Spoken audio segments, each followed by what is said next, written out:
Well,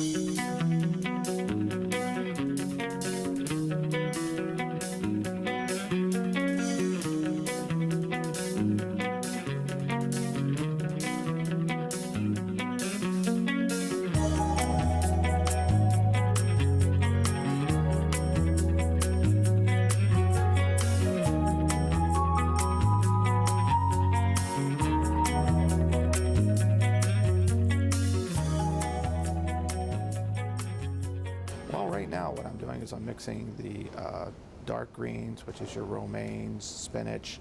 We're actually shredding a lot of that and mixing it in with the regular greens and lettuce to give it a little darker blend, and actually the students love it. Well, I've got a salad bar set up, which is available to all the students, so they can actually pick sides from it. I also have a garden salad offered as an entree for the students with all of their dark leafy greens in it and a side of hummus. And I actually have had a really good response from even the elementary students for that. Well, spinach is a big one here. The kids like spinach. Asparagus. You know, we just put that on the menu and we say, hey, you know what, go ahead and try it. And so, you know, with the kale and everything else, the big thing that we do is we actually now put romaine and spinach into our salads that we offer every day. And sometimes when the kids are eating it, they really don't even know they're eating spinach or kale anyways. So it fits in there, or the romaine. Sure. What we did is we kind of knew the new regulations were coming out. So in September, we actually decided to assign a color to every single day of the week, from the high school all the way down to the elementary school.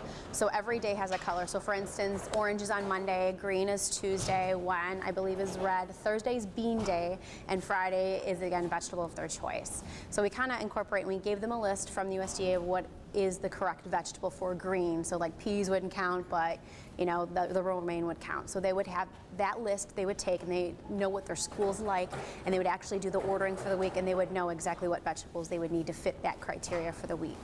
They're going to be in the salad bar for them because a lot of our students, we have salad bars all the way from elementary all the way up through the high school. They're very popular, and we find that kids actually eat more if they can choose what they eat. If you're just putting something down on their plate, the chances of them eating really is not that good. So when they can actually go and pick and customize their fruits and vegetables together, they have more chance of eating them.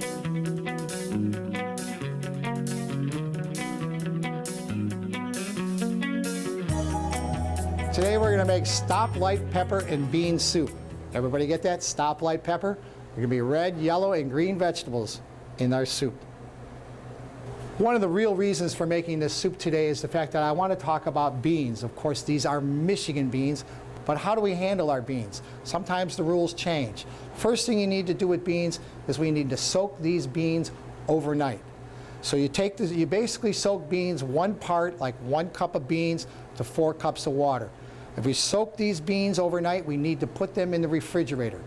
Bring them out the next morning, rinse them off a little bit, take the water out.